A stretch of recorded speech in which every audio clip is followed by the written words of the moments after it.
The Team Never Quit podcast is sponsored by Navy Federal Credit Union. At Navy Federal Credit Union, they don't just serve the Navy, they serve the Army, Marine Corps, Air Force, Coast Guard, and even Space Force. Learn more at NavyFederal.org.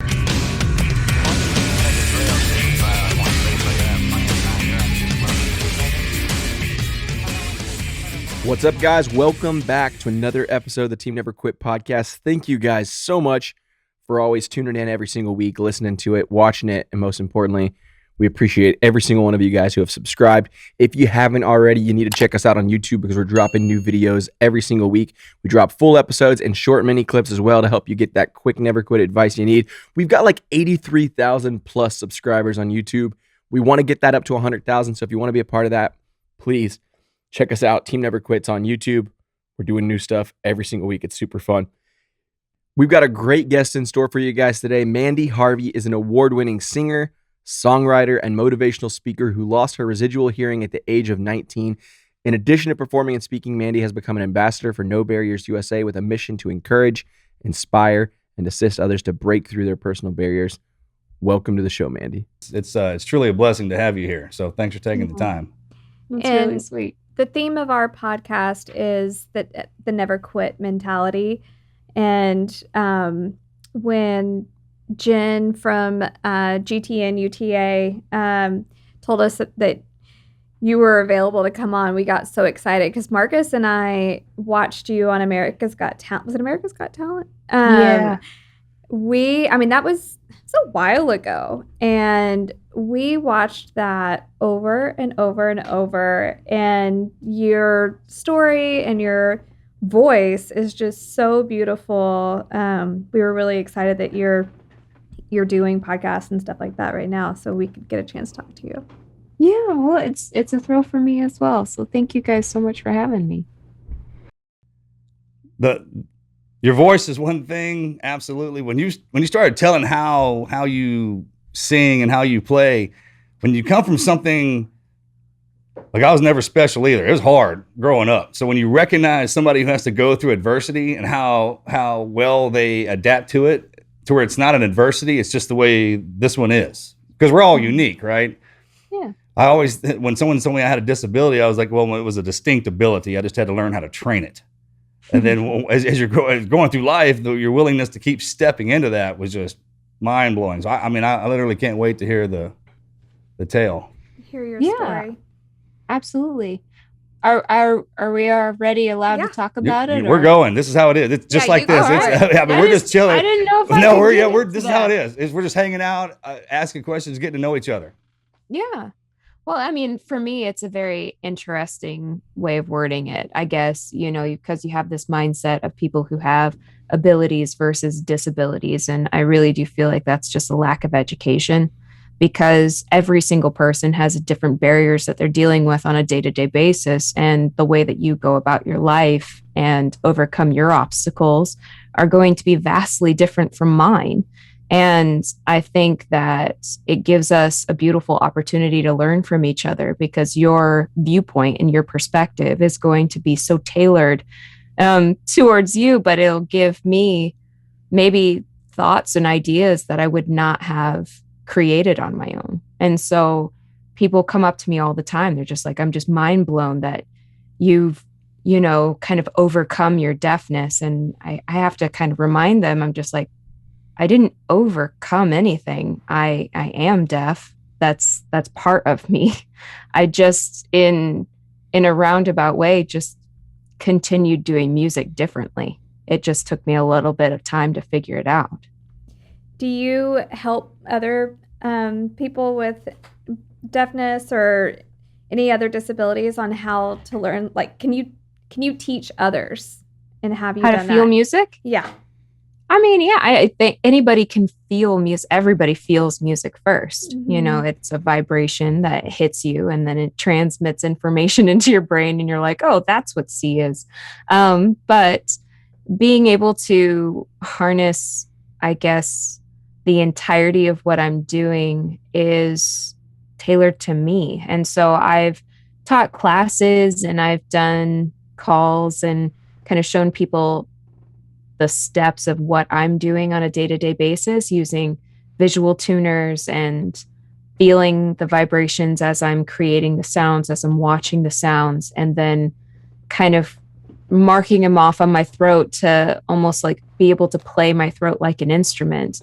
But that, again, that's my system, works for me. If you don't know anything about music theory, I think that would be a very challenging task to ask of you. But the mother of all invention is being innovative.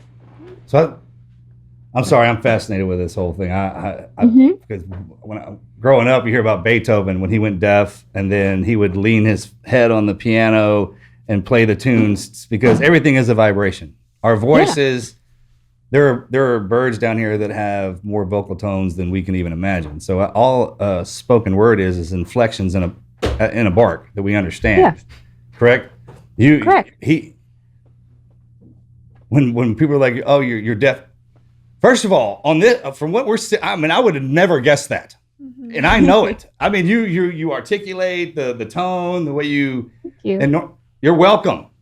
I mean, I work very hard at that. Okay, I get that. I can understand that. I know what it's like. I work real hard. I never get good at anything. But when you feel called to do something, it's funny. It's like when you say you're deaf. Like no, your other senses were heightened when they pulled one down. Because if I'm not mistaken, you lost your hearing at 18, right? Yeah, I mean, I was 18 when I lost my hearing, but I've been struggling with my hearing since I was born, so I've been lip reading since I was an infant. That was always just kind of part of my life, but I was always hard of hearing with chunks of time where my eardrums would stop vibrating or ear infections or surgeries or what have you. So my entire upbringing was geared towards kind of developing techniques to blend in. I think when you're in middle school and high school specifically, you do anything that you can do to just be a part of the flow instead of being the one odd duck. And I was always kind of stuck in a position of being constantly reminded that I was the weird one or I was the broken one of the class. And so I worked especially hard to just hide, become invisible in the sea of everybody else. And in addition to that, I think a beautiful testament to my work ethic, I work very hard. I work very hard to sound this clear. Talking is a very laborious task. You have to actively think of how you're pronouncing each and every syllable. You have to pay attention to the tongue placement against your teeth. You have to pay attention to how much you're lifting the palate and pushing air forward. It's a lot of work. And people say all the time, it's like, oh, well, you sound just like a normal person. I was like, well, what does that even mean? But, I guess I thank you. I work really, really hard for your benefit because it certainly doesn't change my day, how muddy I sound. So does that, over time, the way that you learned how to inflect your voice, and because that had to change, obviously, right? One tone had to outfeed, and to keep those equal. So when they're pulling your sound from you, and it's kind of like working the controls on the soundboard, right? One goes down while one goes up, so you had to balance those together. Is that why you can hit those notes that very few people can? And what I mean by that is, I've been waiting a long time to pay you this compliment. Aww. When we were watching, started playing, like I was so enthralled with just your story. I hadn't even heard you sing, but then you started playing, and then I remember when they shifted over to the judges, and what was the lady's name? I don't remember that pretty lady. When her jaw hit like the ground like that, mine did too. And every time I hear, and normally when you listen to a song over and over again, because it made you happy. Yeah. You kind of get used to it. But then there are certain notes that you can hit that I guess I don't ever hear them normally because it makes this tingle in my, I'm like, stop me dead in my tracks. To where I'll listen. Really, and I don't know if anybody's told you that, but I wanted to compliment you on that because there's some times when you're singing and there's these notes that you hit that just, I didn't care what was going on. I would stop and listen. Well, thank you. Marcus said, I "That's the actually, sound if of an you're angel." talking about or referencing maybe try, there's there's funny things of how I wrote that song, and it's based off of how it felt. I write a lot of music based how it feels instead of what I think it sounds like. So like sometimes I'll write specific notes that like tickle behind my eye or like bother my face so that I know that I'm right. You know, I put in kind of these like tricks and little messages to myself to remind myself that I have the right notes. But there's an incredible freedom with not being able to hear yourself sing while you're singing because you lose the ability to be afraid.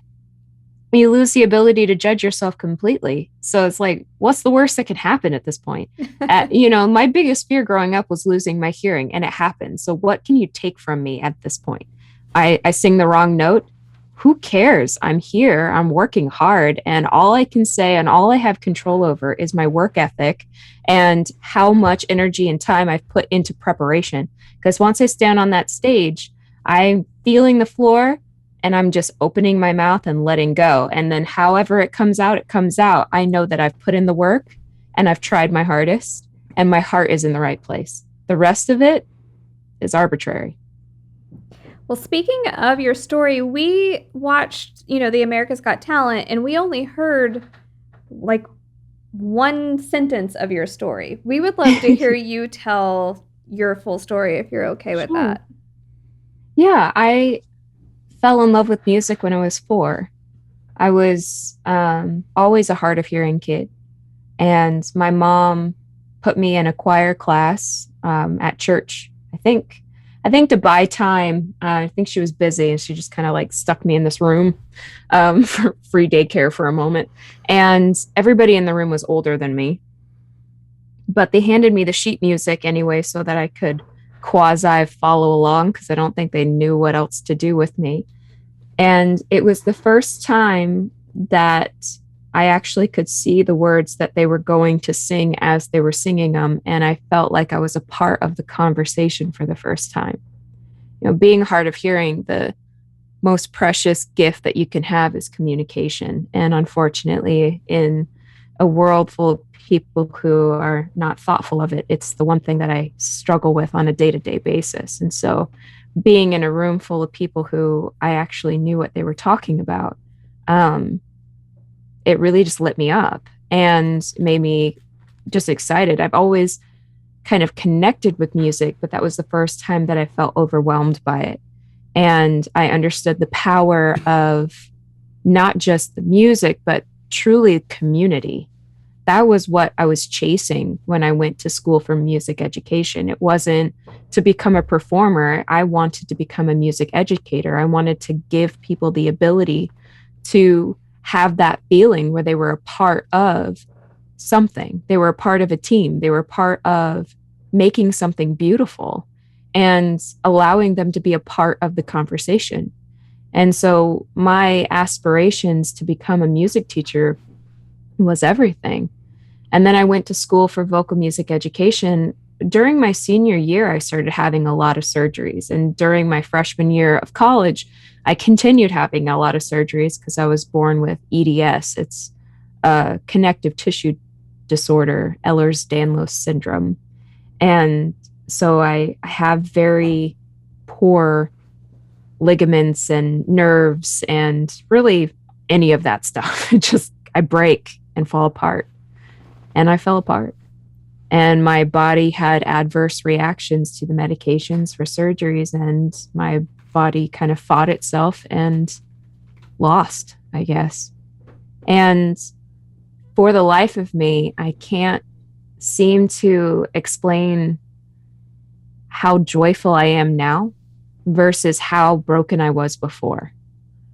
I think that we find ourselves fascinated by this idea that I lost everything and how sad it must be that I sing the way that I sing, but I can't enjoy the music that I make. But in reality, I'm living my life, and this is a moment that happened, and this is part of my story, part of who I am. And I have found more love, more compassion, more of an identity and more acceptance of myself, having gone through all this hardship, than I ever would have if I had not. So I'm thrilled to be able to work hard and wake up in the morning. I'm thrilled to be who I am. It's amazing. Is that a routine? I mean, most of us, when you hear people who have to get up and do the grind every day, it's a routine. And that in our life, it's our life. Like I get up and I enjoy it. And if I'm doing something in my routine, that means I enjoy it. Yeah. Right. And I mean, some of it's routine, some of it's need. Like having EDS, it's changed things. It can be very frustrating from time to time. You wake up, you never know what body part's going to fall and how you're going to break that day or what the struggles are going to look like. But there are certain changes that have been made out of necessity that have changed my headspace. If I don't work out and I don't physically push myself on a daily basis, I lose complete circulation in my body and I deteriorate.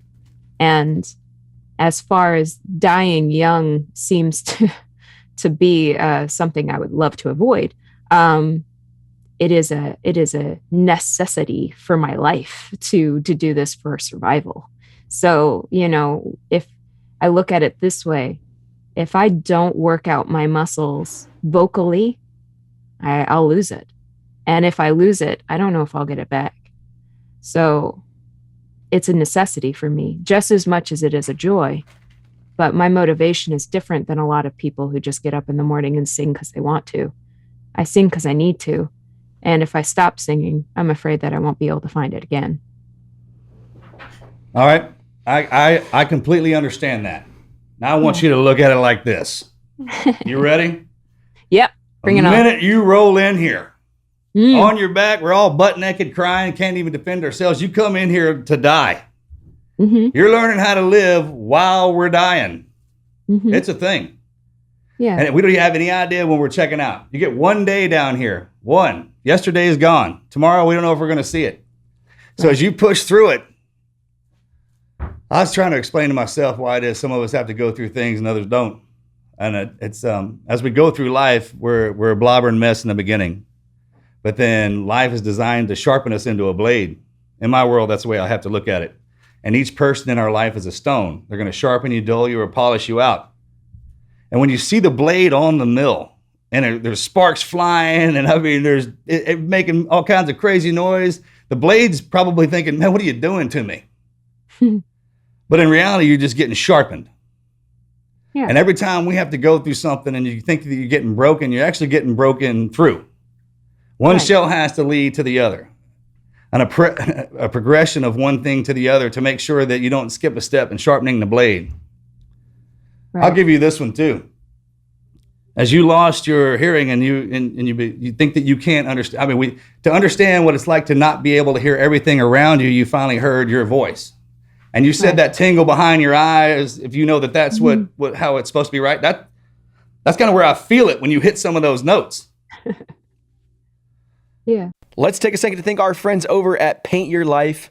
Mother's Day is just around the corner. If you are looking for the perfect gift for mom, paintyourlife.com has got just the thing. They have been supporting our show now for going on 2 years, and they are incredible. And what they have to offer is pretty awesome. When I first heard about paintyourlife.com, I thought, what a great idea. It's probably expensive, but you know what? I was actually really blown away by how affordable, and the quality is just incredible. I got the 2 pictures of the dogs, Tank and Kona, photo of them on the bed with blue bonnets in the background, and then their artists that I got to hand select actually turned that into a beautiful painting. And so what you do is you send a photo in, whatever photo it is, your family, your friends, your pet, a loved one, maybe even someone who's passed away, and you'll get to work with one of their artists to create a beautiful hand-painted portrait, and it takes less than 5 minutes to get started on their website. And normally you get your portrait back in just about 3 weeks, so it's super fast. It really does make the perfect gift, so if you're looking for that special thing for Mother's Day, Paint Your Life really is going to be super special. It's going to be meaningful, it's personal, it's going to be cherished for a long time.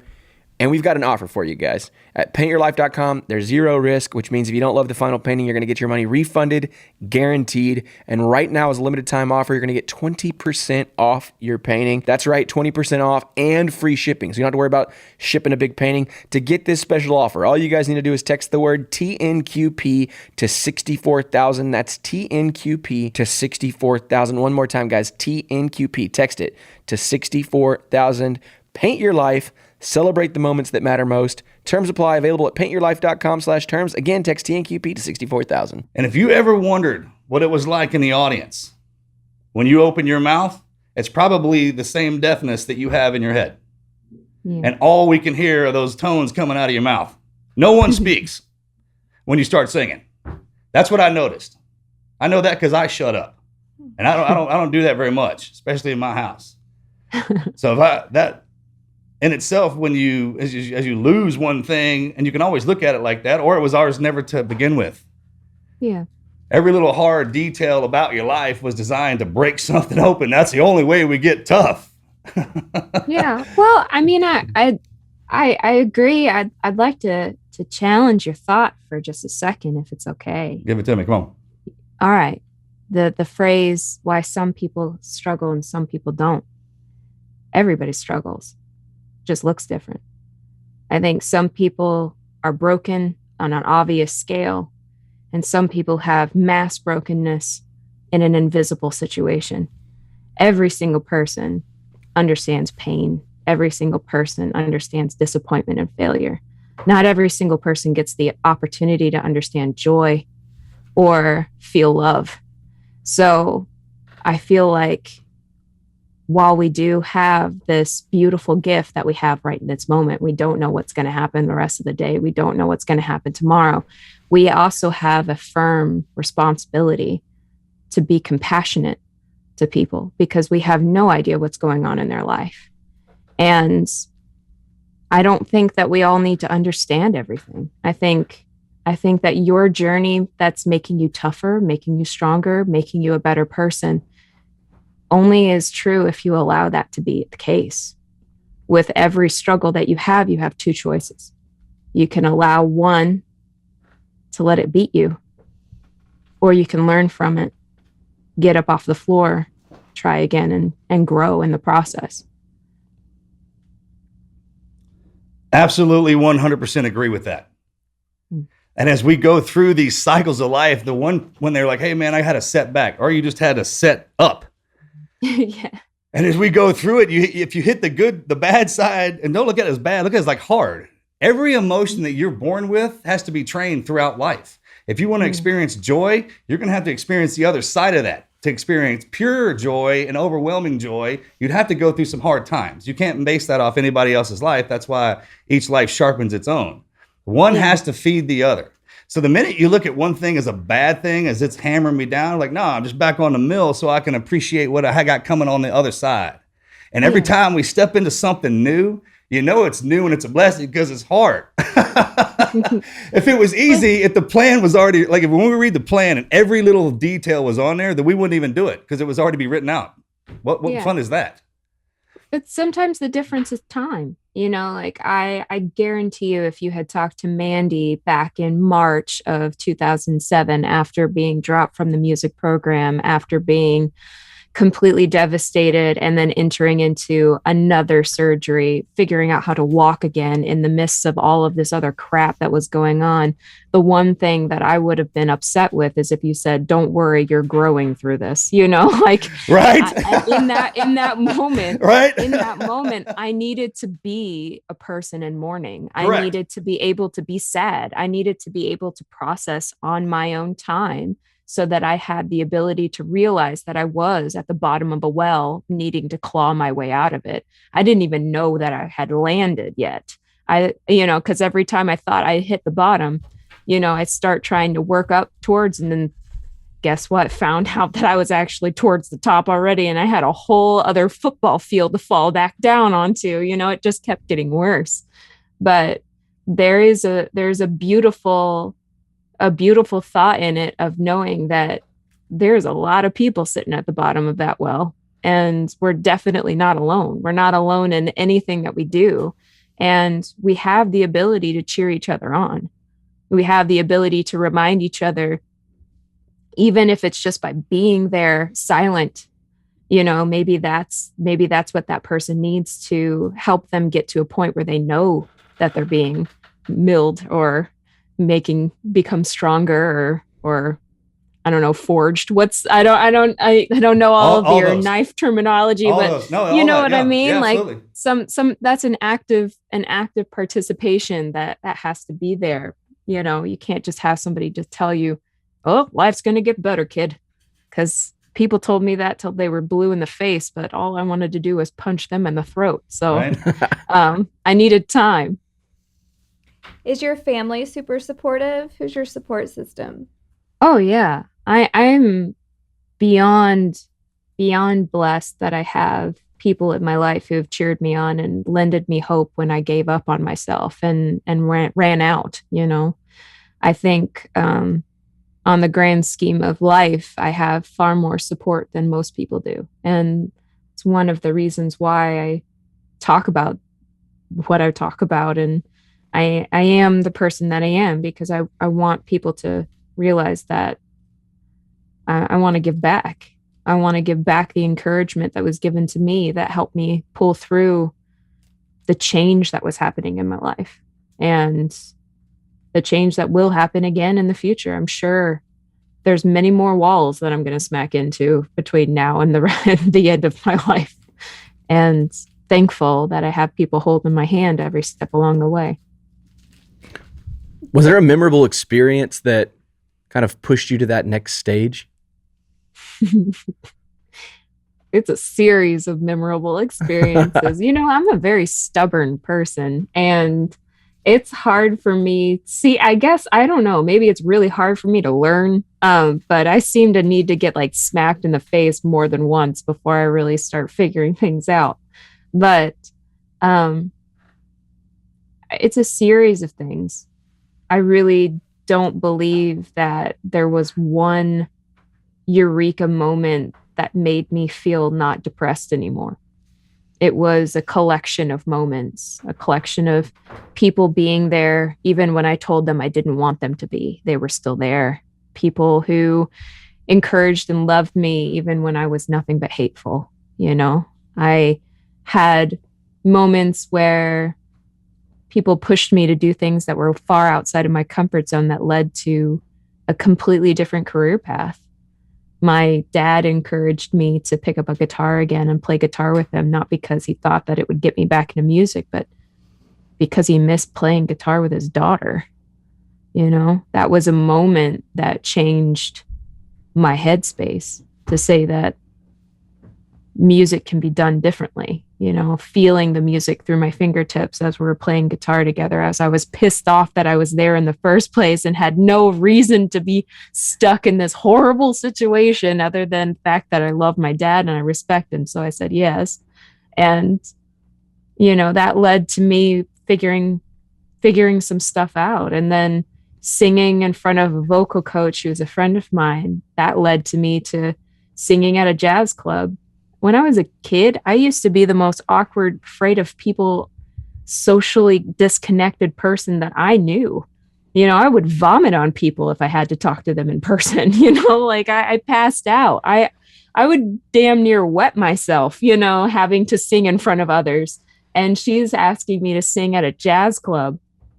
I sang at a jazz club on a random Thursday, and there were like 3 people there eating dinner, not paying any attention. And it was the most traumatizing, scary moment of my life, but it was also the most significant performance I ever gave. And I sang one song and almost died during it. And then people asked me to come back. And then I was pushed to make an album. And then I was pushed to tour. And then I was pushed to do all these things that they were never my idea. I just wanted to be there for people and kept saying yes. What does that say about you?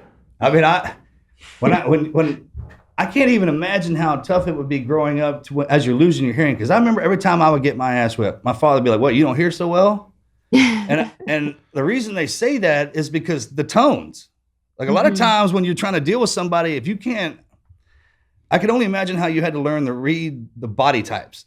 So I was trained to read body language. I'm reconnaissance. So I can only imagine how well you do it, right? Because to pick up the tones now, that's probably a little hidden gift you got that is very, very sharp now. So much so that you sharp. Sure, absolutely. Being hard of hearing, that's something that I cultivated my entire life. Same Right. with lip reading. That's been something I used to get in trouble with since I was young.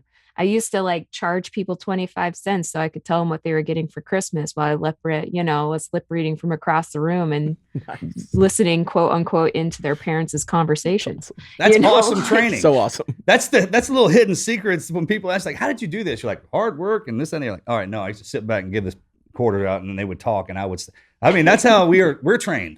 That's how they break it down.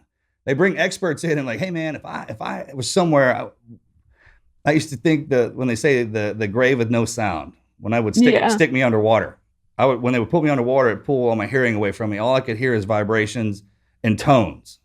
And we were under there so long that my partner, my swim buddy, I could literally understand what he was doing just by the way he grunted at me. Yeah. Right. So as when you're growing up, you adapt. Yeah, you adapt. Yeah, absolutely. One thing picks up for the other. So I couldn't even imagine how hard that is. And each one of those tests, he was like, I couldn't even believe I was going to do this and I was going to do that. But after a while, you seem like they're always hard steps, but you're the only one hard enough to be in there. And if it wasn't that way, there'd be somebody else doing what you're doing. There has to be an apex, like a pinnacle that somebody kind of looks to, like, hey, if you got this one, check it out. I don't care what you think. Look at this.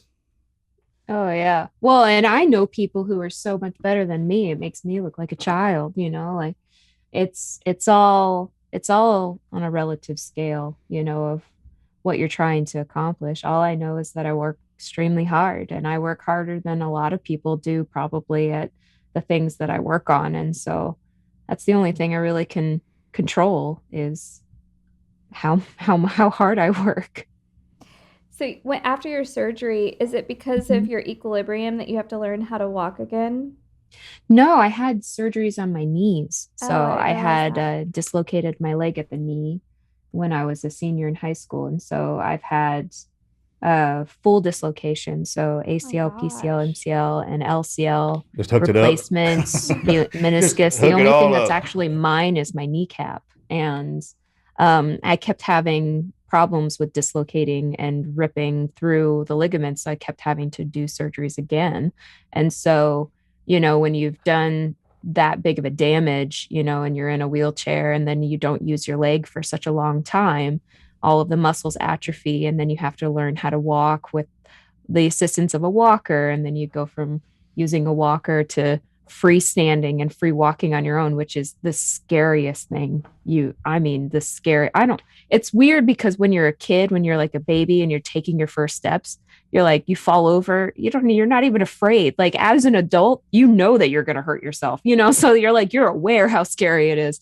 But just having to do it again and again and again, all of the physical therapy and all of the work and being stuck back in a wheelchair, then another surgery, then a walker, then walking, then back in a wheelchair, then a walker, then walking, then back in a wheelchair. It was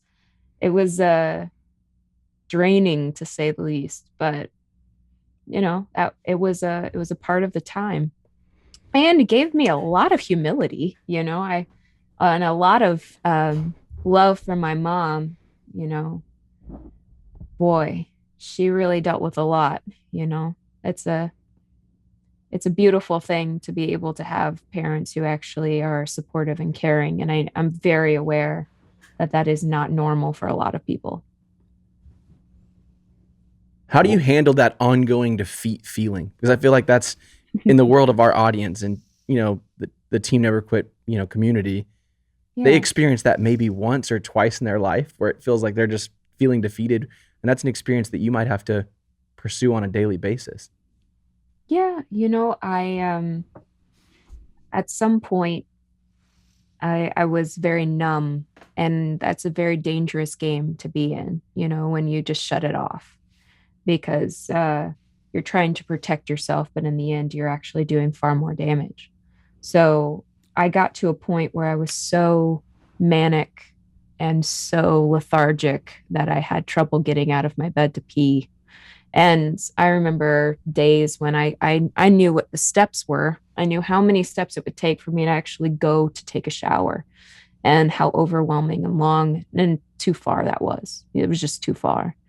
This episode of the podcast brought to you by Nuts.com. I got a chance to talk to the owner of Nuts.com, family-owned business during COVID. This guy actually left the comfort of his home to get in the nitty-gritty, get down deep, and work with all of his guys in the shop because things were crazy, but he wanted to make sure he was taking care of his customers. Nuts.com isn't just for nut lovers. It's your one-stop online pantry shop. Nuts.com has some awesome snacks. I'd say some of my favorites are their beef jerky, their dried strawberries, but really they've got a ton of things. They actually have over 4,000 products to choose from. It really is a simple and convenient way to have nutritious, delicious, healthy nuts, dried fruits, even things like flours and grains and other high quality foods delivered right to your door. And they've got a lot of kid family snacks too. You can even make your own custom trail mix. So if you ever thought about getting crazy, maybe there's one thing in the bag of trail mix you don't like, you can get rid of it. You can put in what you want. It's all awesome. We've got a bunch of their snacks laying actually all over my podcast desk right now, and I've been snacking all day. I shouldn't have been, but it was great. Check them out, guys. They've got gluten-free and vegan options. Delivery is fast. Most orders ship the same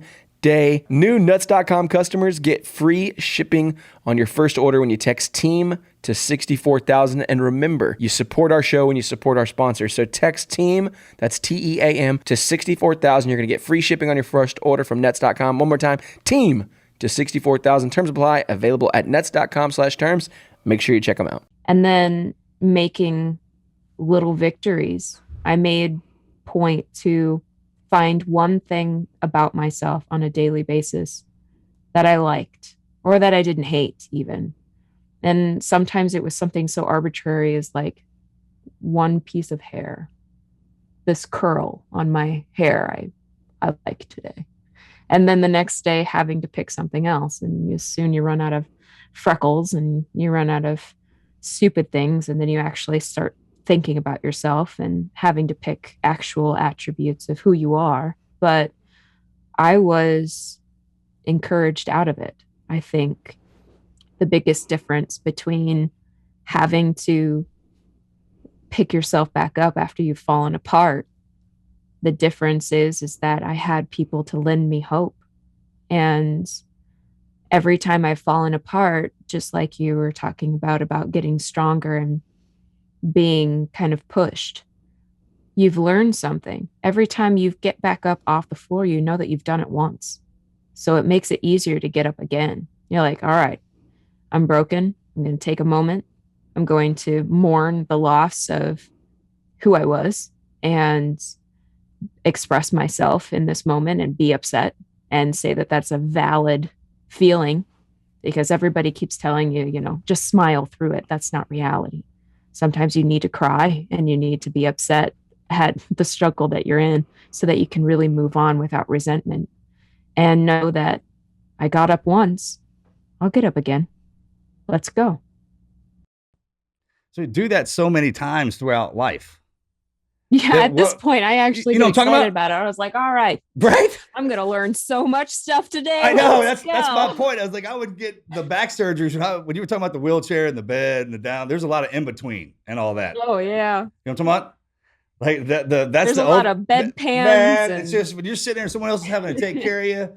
With us, like what was my buddies, we would kidnap each other out of the hospital, and which always wasn't a good idea, but we'd have so much fun with this is how we kind of come at it as well. I mean, whoever's going through it is miserable. They just are. It's just miserable. But when the people around you are having fun with you in your misery, I know this sounds weird, but then you see the comedy in it, and it's like, because you're getting better.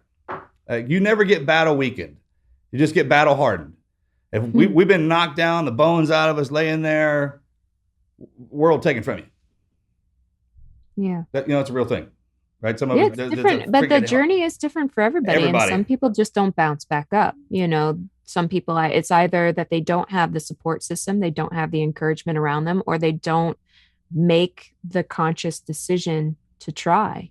And that's why it's so incredibly important for those of us who have gotten back up to be able to be a force to remind people that getting up is an option. and to show them that every time we get back up, we are stronger, and it's going to take time, and it's hard, and it's messy, and it sucks. But at the same time, it's amazing and beautiful. Oh, right. I would not take back losing my hearing. I would not take back all of the surgeries or all of the pain or all of the frustration or having my mom have to bathe me or having to pee in a bucket. Like, I would not take back any of these horrible things. That's what it felt like, horrible things that have happened to me, because they have changed me so much for the better. It's like sometimes you forget we work so hard trying to take care of everybody else that we hurt ourselves and we damage ourselves, and you're laying there busted up.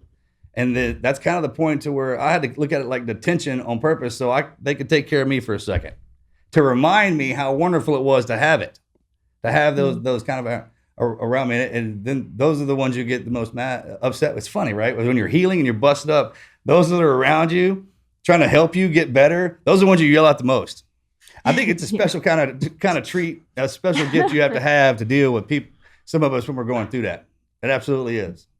And isn't that crazy? Like, they're the ones you come down on hardest. I mean, that'll let you know how strong they are, right? And as that one thing sharpens and tempers the other, as we go through it, you realize, like, if something will come up, be like, oh, it's just one more thing. No, it's just the way it is. This is like, well, this is our path. We have to carry it.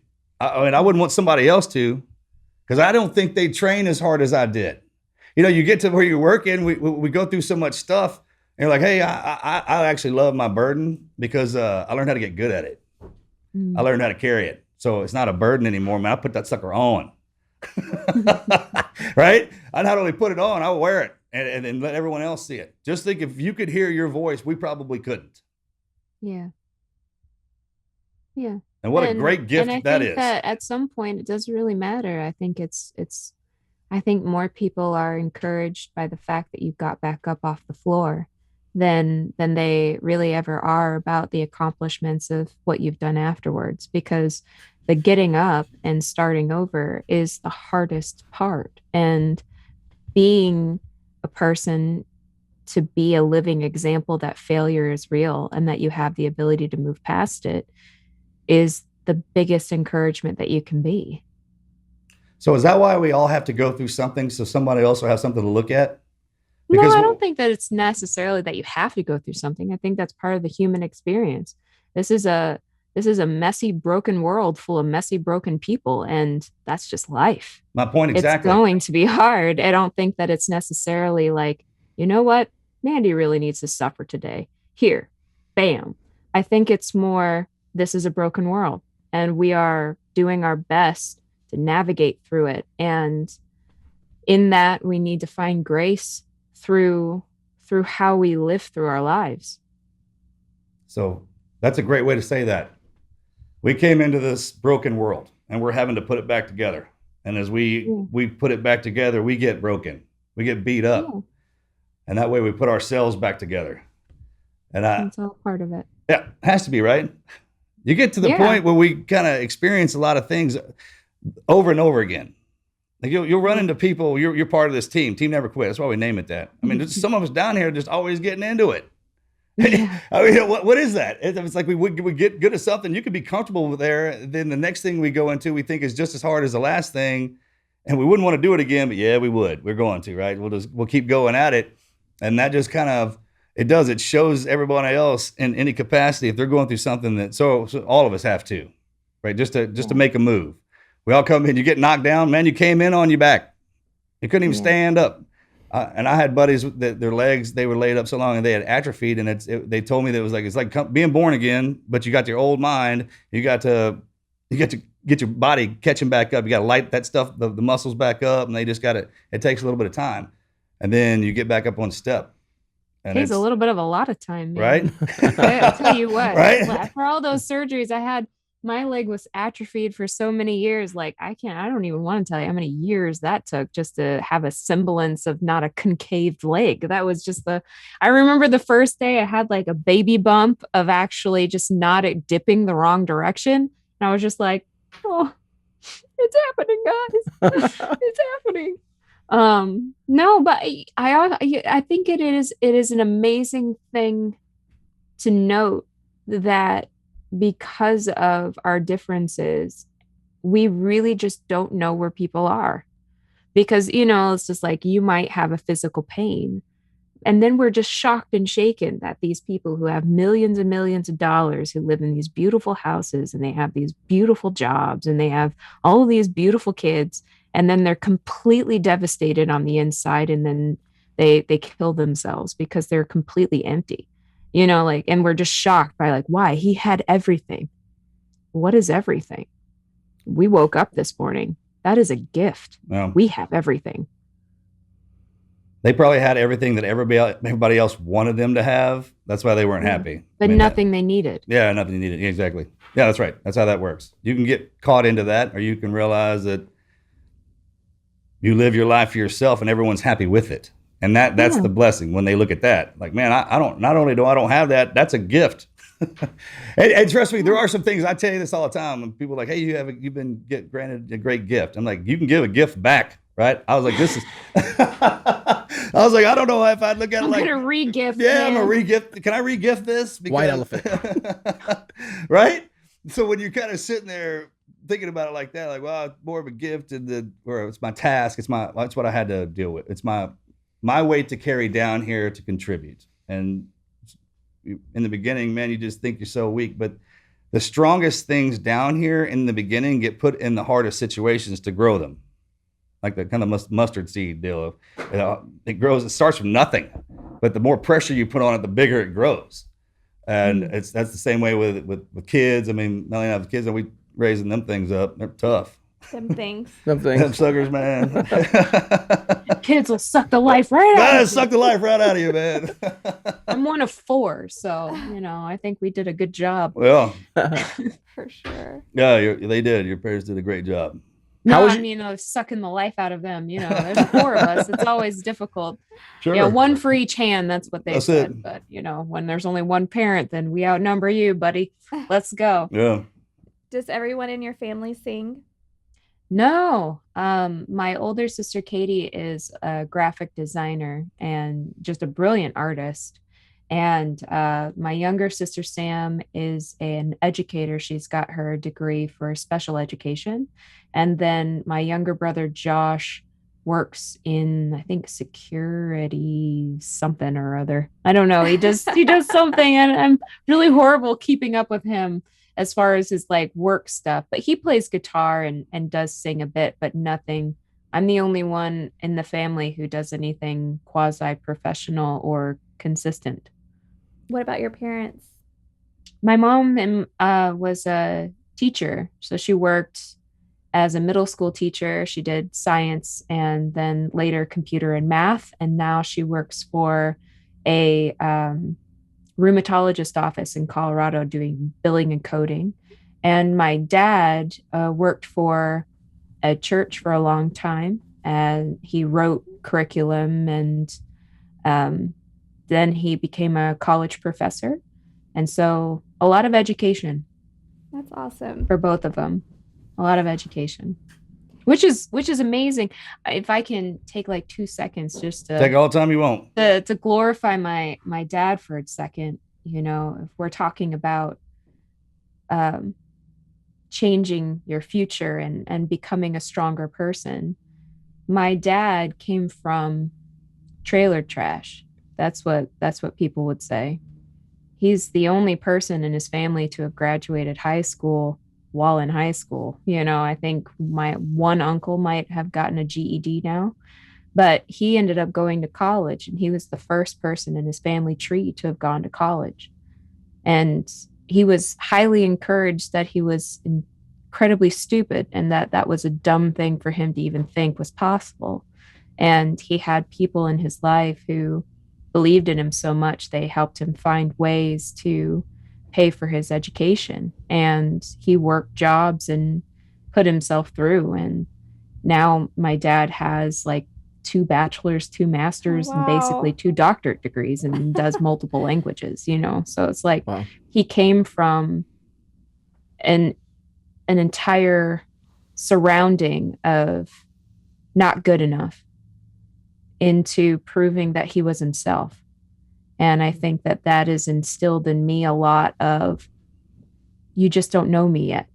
You know, whenever people say that you can't do this or this is impossible, watch me.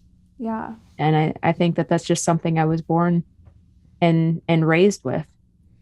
This episode of the podcast brought to you guys by Truebill. You might have heard me talk about them before, but if you haven't, then there's this good question you should ask yourself, which is how many subscription services are you paying for each month? Do you even have a clue? Subscriptions tend to be one of those things that really add up, and sometimes you probably don't even notice that those little monthly deductions are coming out of the account, especially when they're small. Like less than $10, you're like, oh yeah, I didn't feel that. It's different from like when, you spend something $500 at, electronics store and you're like, what the heck? Those $5 transactions, you forget about them. Actually, 80% of people have subscriptions they have forgotten about, which to me is absurd. And it's a new year, so it's the perfect time to take stock of your finances, maybe take a look at some of your spending habits and see where you can start saving. Truebill is the smartest way you can manage your finances. They have an easy to use app. I use it a lot. You can actually review all of your recurring charges in one place. And probably the coolest feature is you can actually cancel subscriptions directly through the app. So there was a couple things I was paying for that I was just like, you know what? Why am I paying for these things? I had them cancel them for me. Not even a week later, they let me know that they had taken care of it, saved that money, got it back into my account. But you can do a lot of other great things in our app. You can get all the tools you need to improve your finances, whether it's creating monthly budgets and, tracking expenses or working on savings goals, even automating your savings, deciding how much money to put away every single week. It's a really, really cool app. And another great feature that a lot of folks like is that Truebill works with many of the nation's top providers to actually negotiate and lower your bills. Companies like AT&T, T-Mobile, Spectrum, all of those companies, they're helping you save some money, getting some money back in your account. If you don't know how much money you're spending on monthly subscriptions, now is a great time to reevaluate, take control of your finances, download the Truebill app. They actually have saved their users more than $50 million. They have over 1 million users. You can read all about how amazing they are at Truebill.com. They've got some incredible reviews. The average person is saving $720 a year when they use Truebill. I want you guys to go check them out. Get started today at Truebill.com/TNQ. Take control of your finances. Start saving at Truebill.com/TNQ. One more time, guys, check them out. Truebill.com/TNQ. That's incredible. And it's so important too. I mean, anybody can be anything if they just work for it. And I think support system is a huge role. If you have just one person that believes in you, that can push you, it's everything. Yeah. Doesn't matter what you came from. It's what you've got inside. So who was the hardest on you, your mom or your dad? My mom, but for different reasons. And I guess not really like hard on me is hard, because I was always pretty soft. Like I was the kind of kid that if you looked at disappointed, it would snap my soul in half, So I wasn't really a troublemaker that needed a lot of discipline to really get the point driven home. I was very aware, like overly aware of people. And I think that's lended me quite well, especially with my circumstances now. I've always been very conscious of people and their emotions, and it's something that I never really had to have driven into me. But my mom is she thinks differently, and she would be the hardest one. But I mean, I'm so close with both of them and I love them both. And I appreciate my mom's transparency now. I didn't always appreciate it when I was younger because it always felt rude, but that's the way my mom's brain works. And she doesn't have the ability to say things differently. She says what she's thinking. She doesn't have the ability to necessarily soften it. That's just the way her head is. I have a quick question for you. So you said you lost complete hearing at 18. Mm-hmm. Was there a turnoff? Were you so well trained, and by the time you got to that, what was that? Do you remember that? I'm sure you. I remember it. Oh, yeah. I didn't mean like that. I was like, I remember it. I obviously know you remember. I had that planned out differently in my head. Do you remember that? I don't know. It's I don't know. No. No, I think it actually started happening more my senior year of high school. With all the surgeries, my body had a very adverse reaction to all the medication and the stress and the hormones of being 18. And so initially, when I was first losing my hearing, I didn't hardly notice because I was at home by myself in a room by myself doing nothing, you know? So it's like there's really not much for you to listen to. You're just kind of stuck in a CPM machine and just hanging out. um, but also, I was so good at lip reading that some of those like casual conversations, you don't really realize how much you are adapting, and how much you're relying on lip reading to support what you can or can't hear. And then when I went to school, it became very painfully obvious. And I was losing hearing in such large chunks, like 40 decibels a month, that it was a situation where I had a journal. I had two journals, one of things I could still hear and one of things that I couldn't hear anymore, and a detail of what they sounded like. So Oh, to that's try to awesome. remember. And at some point, you know, like every morning you'd wake up and then you'd look at the list of things that you could hear, and then you have to cross one off and move it to the other book. So it was a very painful, real process that lasted about 9 months. So it wasn't just like I woke up one morning and I was just like, well, this is different. It was 9 months of being very aware of everything that was going away as it was going away. So it felt a little bit like, you know, like you were tearing off my fingernails in front of me. I was watching you do it and I knew which nail. So, So I got a question. Mhm. When you're losing, when that's going away, do Yeah. you see if I say this right? Were you so focused on what you were losing? Was there anything else coming in that you were picking up, something new, like a skill set that you have now as they took one away? Sometimes I think we can get so focused on what we're losing, you don't see what's coming in on you, the new skill set you're going to have. Because if you lost one, something else had to be heightened. Yeah, I mean, at the time, not really. I mean, I was kind of enveloped with having to figure out a world around me. I've never really thought that you necessarily just like gain a lot of different skills. I think that you just work on them and so they improve. You know, my ability to feel and to understand the world around me by the vibrations and the touch and to be able to pay attention to that stuff is stuff that you having hearing can do. You just don't because you don't have to. I think that that's skill sets that are developed, not necessarily just handed to you. And I actively participated in gaining those skills. You know, I was stuck in a world that I didn't have means of waking up in the morning with an alarm clock that I couldn't have to just rely on feeling. You know, I had to get a vibrating alarm clock. And then feeling safe in my house, you know, because I couldn't actually hear the door close, or being afraid that somebody was coming up behind me because I couldn't see them coming and I would never hear them coming, or being afraid of dying in my apartment because my apartment caught on fire and I couldn't hear the alarm.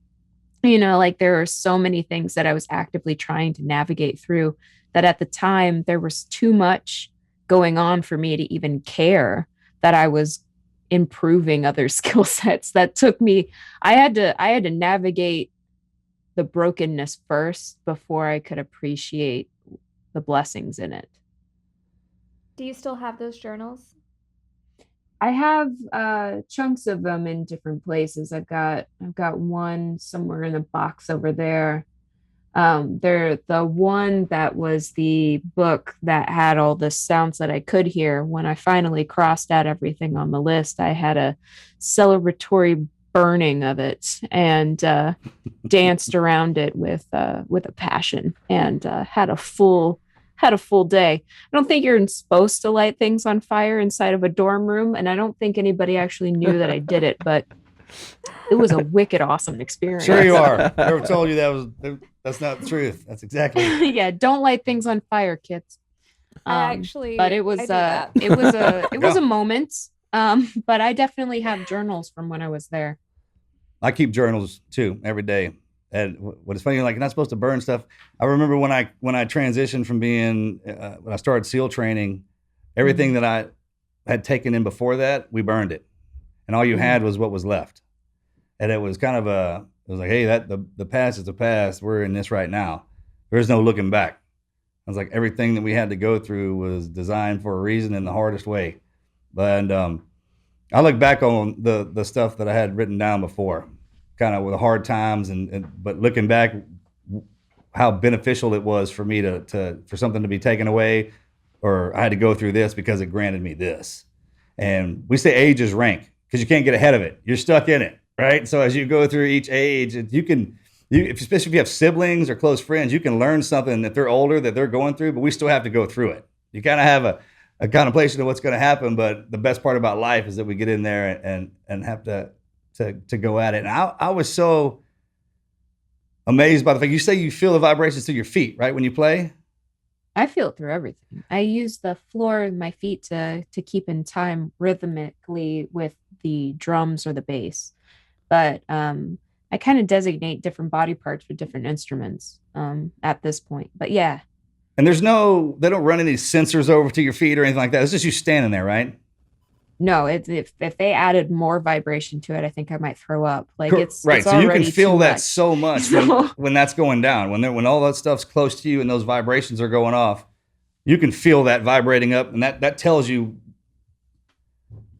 Yeah, I'm that's amazing, the right? first person when we're sitting down at a restaurant to actually feel the beat of the song that's playing in the background that people can't hear because they're too focused on all the people talking. But I can feel the pulsing of it on the table of where we are in the restaurant. I'm like, this song's bouncy. And they're like, what song? Oh yeah, there is song playing, like you just kind of get used to patterns, I think. But maybe that's that partially, I'm partially I'm on the spectrum a little. So it's maybe I just pick up on patterns too easily. I don't know. So if you caught, do you know what direction it's coming from too? No. Okay.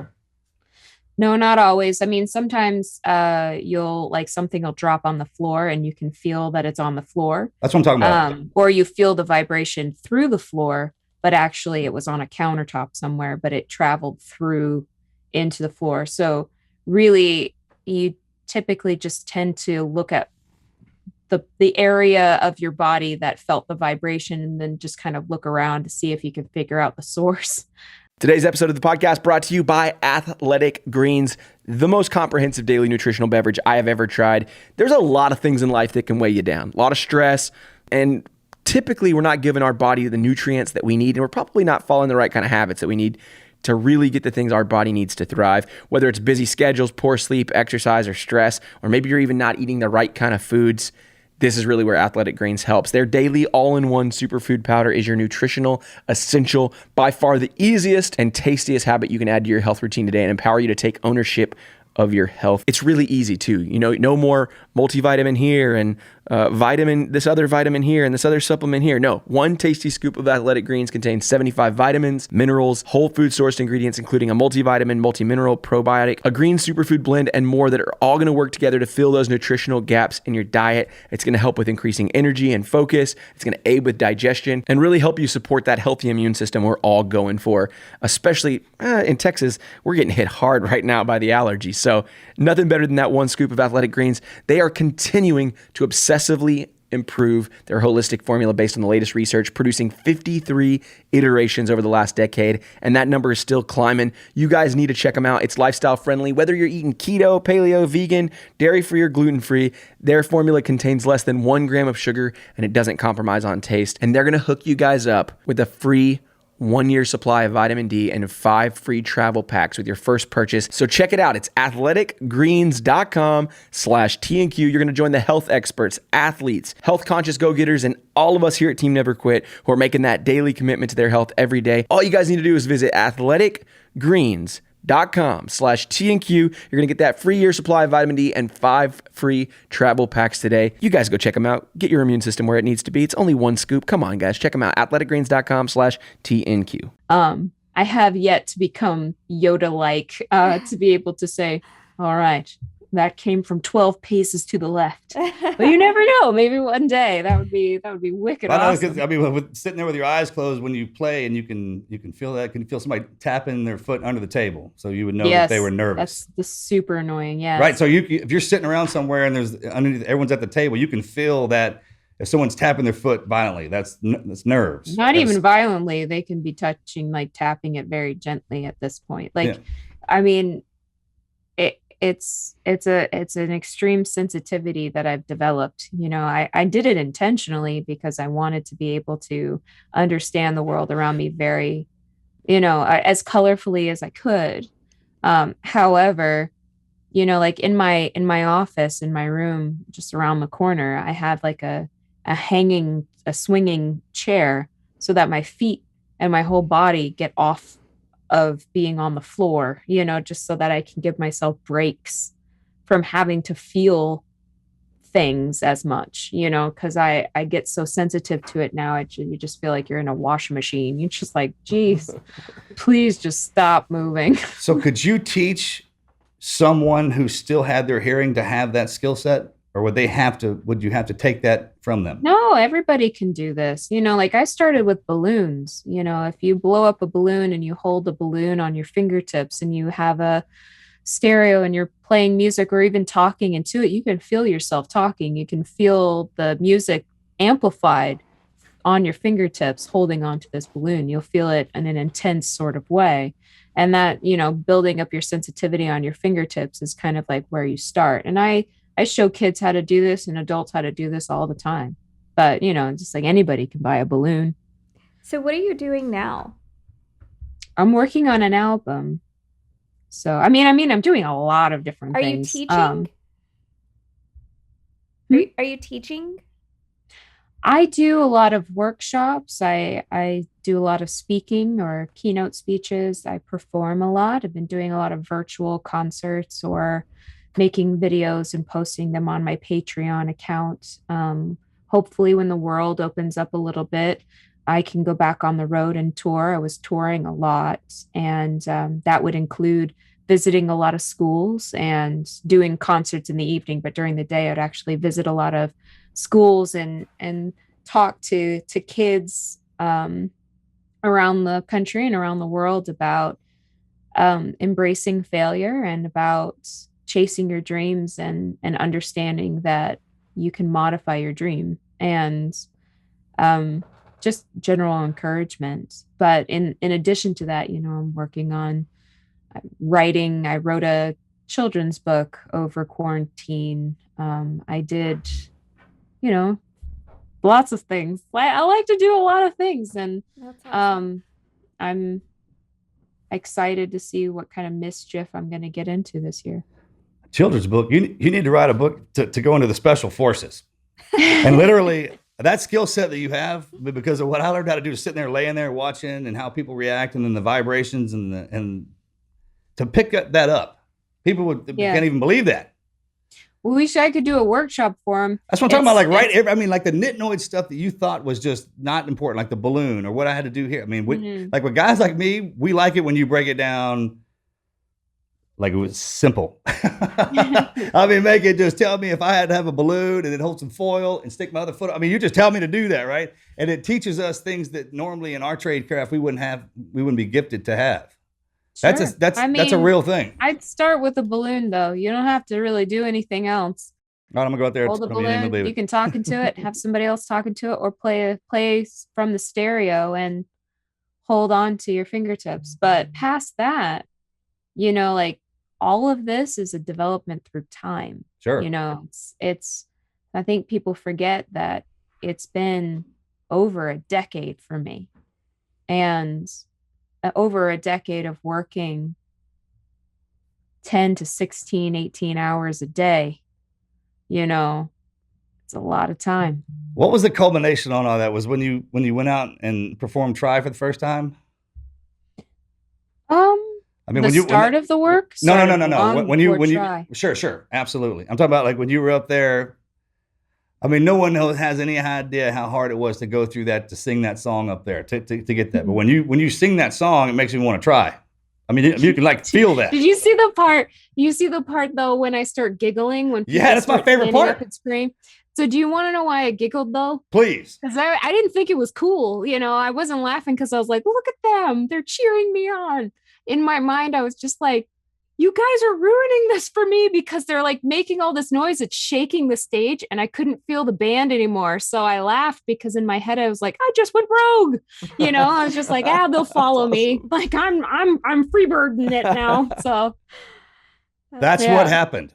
Because we were screaming. I mean, when you do that, when you started laughing, I literally thought you could hear me through my TV. Because I was like, oh man, did you hear that? No, I was giggling because I was just like, shut up, guys, you're making this hard. Yeah, it's perfect. It was perfect. We showed one of Marcus's friends yesterday. He had a friend visiting that is huge guy. I mean, big burly firefighter. And he was asking who's going to be on the podcast today. And we pulled it up on YouTube and he just starts bawling and he's like, don't show me that. You believe that? Like everybody always looks at us and they're like, you got to listen to that hard, heavy stuff. And this, I was like, I do. Like if I have to go fight or whatever, I'll listen to that. But if I'm just sitting there trying to relax that's what we listen to. So after you were on that show, did things blow up for you? Yeah, I mean, it was weird. Like, I mean, I'd never really seen the show before, so I didn't know what a golden buzzer was or what that meant. And you have to understand that this was filmed, like the auditions is one of the parts that's filmed and it's not live. So I filmed the first day of filming. That was back in April. And my episode actually aired as the second episode, even though it was the first day of filming, in June, D-Day, June 6th. Oh, wow. And I had 2 months to hold a secret of something I had no idea what it meant. And then when it happened, when D-Day happened, you know, even if you get a golden buzzer, it doesn't necessarily go viral that way. Like that video has been seen collectively over 500 million times. And it was a part of a lot of different movements and a lot of change. You know, there were so many ASL programs that started and schools accepting sign language as a foreign language. There was a massive vote in Brazil to allow people with disabilities to be a part of the mainstream school system. That was already in the works, but because of the timing of it, I got to be peppered. That my little picture with me and my ukulele was peppered all over Brazil. And I was one more example of a person who was different being successful, and it passed. So, you know, like we got to be a part of something bigger than just being on a TV show. Mm-hmm. And even on that TV show, I brought closed captions to the green room for the first time. There's a video before the song Release Me, which is the longest period of silence on network television history, and it's not negative. We brought sign language with music for the first time. My interpreter was shown front and center because there's nothing wrong with needing help or having to have tools to be successful. You know, like if there was a drop in the bucket of success, I would say that was a massive one. And afterwards, I've been doing everything that I could just to continue just to be an encouragement. And so I don't know what that looks like for other people as far as like, I haven't won a Grammy yet, but you know, my version of success is, did I make somebody smile this morning? Did I help them see value in themselves?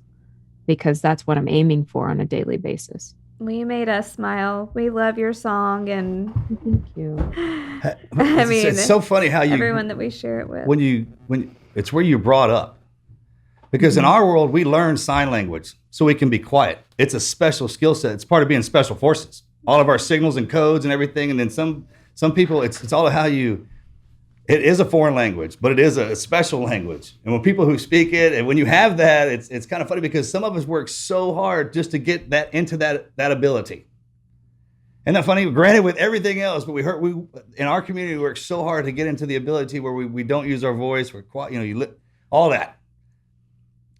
Yeah, it's like I started hearing more when you start listening to other people talk, and they teach you so much because there's a difference between sitting and waiting to talk and sitting to wait and listening. So if when someone has the voice, when the confidence that had to come with everything that you got, I couldn't even. That was something, literally. I mean, coming from what I do on our side, I was just thoroughly impressed. Well, thank you. Well, you're welcome. Thank you for doing that. I know. I work very, very hard, and I have tools. Like even this whole conversation.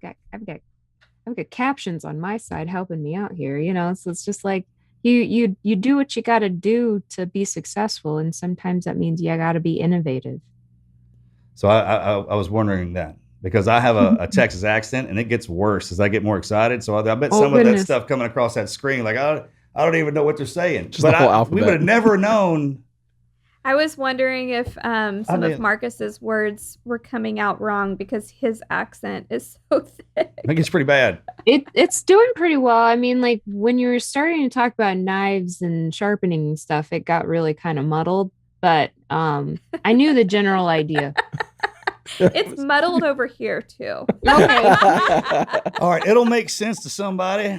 Probably just me and one other dude, but they probably needed to hear it. All right, that's when you start. I feel like that's a skill set in itself. It is. It's like you read captions all day long, and every time it does certain things wrong, but you know what it's supposed to be because you see it wrong all the time. You're just like, oh yeah, it's this word. It failed on that one again. I don't know if a lot of people pay attention when we watch the news. I read a lot on the bottom. You gotta be careful with the ones because the news is live, and so sometimes like it's unbelievable. Really, really, really late at night or really, really, really, really early in the morning. If you get like a captioner who's quitting, they'll talk to you. Really, it's the creepiest thing. I've seen it twice in my life, though. I've seen it twice, and I watch captions every day. Yeah. But like 3:00 in the morning, there was one day I was watching a show, and the captioner was like, "Hey, you, I see you," and I was like, "Isn't that funny?" That's all. And they're just like. Just kidding, captioner, blah, blah, blah, signing off, peace. And I was just like, okay. What the heck is that? Awesome. It's that little touches. And I started doing that because I was reading one caption and there was a word that was, the sentence was perfect, but the word in there, if you had read the sentence, it meant something completely different. Yeah. And I was like, wonder if how often that happens. So I started paying attention. And then, you can see that cool stuff. That's the spice of life right there, man. Just those little nuggets. That show up. Well, thank you for sharing. I like watching movies with captions on it, though, because it always gives you information that you can't audibly hear anyway. So, like, sometimes if, like, you're watching, like, a thriller and the person's on the phone, they're like, yes. Uh-huh. Like, you can't actually hear what's on the phone, but half the time it's captioned because it's scripted somewhere. Yeah. And so you get this information that you can't audibly hear, or footsteps ascending down hallway, and you're like, before you can actually hear the footsteps because the sound hasn't actually kicked in yet for people who can hear. However, I will say, after losing my hearing, one of the things that really did disappear is the fear factor when it came to like scary movies, because a lot of the fear is in the sound, boy. But I watched The Ring. I have never laughed so hard in my life. Oh my gosh, that awesome. thing comes out of there's an absolute. I was dying. Okay, there's an absolute reason. We'll wind this up, but there's an absolute reason you said that to me. Yeah. And I was wondering this. So I was watching one of the Avenger movies, or one of the X-Men movies. If you're watching it, because I didn't have the sound on, and I was just kind of watching it play out, and it was completely different because I knew the lines from the movie. I'd seen it so many times. I knew the lines, but when I was watching it without the sound and watching what was going down, it didn't match up at all. And that happens, right? You can pick that up. Yeah. I mean, like, it's more. I guess I don't know what. If The Ring was a comedy, well, yeah. If The Ring is a comedy, because I was listening. Oh, it's hilarious. See, that's my point. Yeah, like some of that stuff just doesn't transfer well, without like the sound. Like there's one Guardians of the Galaxy has so much music in it and so much like ties to the mood connected with the music that's playing in the background. Yes, that's the best it's way not to say there. It just says groove, and just like, all right. But he's like dancing to nothing. And so you're just like, all right. Cool, dude. That's what I'm talking about. Yes. Get on with your bad self. Yeah, go ahead, get some. Yeah. How can our fans support you and what you have going on? Well, I just had a new single come out called Masterpiece. So if they want to help support me, they can always take a listen or purchase it from wherever you purchase your music from. You can also find my music and find merch or what I'm up to on mandyharveymusic.com, or follow me on my social medias. So, which is generally just Mandy Harvey or Mandy Harvey Music. And do you want to plug your Patreon account? Yeah, why not? I have a Patreon account. Every Friday, I post a mini concert that's captioned and my thoughts of the day.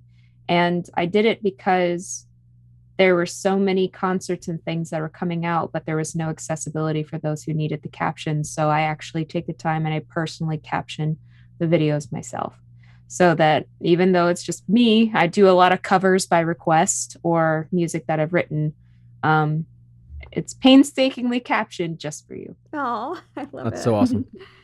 Thank you for telling your story and for coming on here. I know that our listeners will love your attitude on life and your outlook, and we love it, and you inspire us. I had the best time. Thank you so much. You're very, very welcome. Happy to be here. Hopefully we get to do this again. Yes. Absolutely. Thank you. Have a good one. Have a great day. Bye, guys. Bye. Thank you guys so much for listening to another episode of the awesome Team Never Quit podcast. We're super excited that you come back every single week to support us. If you haven't already, make sure you subscribe on Apple Podcasts, Spotify, Stitcher, CastBox, wherever you get your podcasts. We've got some brand new gear in the store, shop.teamneverquit. We've got some sweet new leather patch hats that are incredible. You guys should certainly check those out. And make sure you're following us on Patreon. That's where we get exclusive access to the show. We've got bonus content. We do some live streaming. We've got some sweet merchandise that's only for our Patreon members. If you want to join that community, it's patreon.com/teamneverquit. And really just a big shout out to our Patreons. You guys are who allow us to put this show on every single week. Your support means the world to us. Hey, we love you guys. See you next week.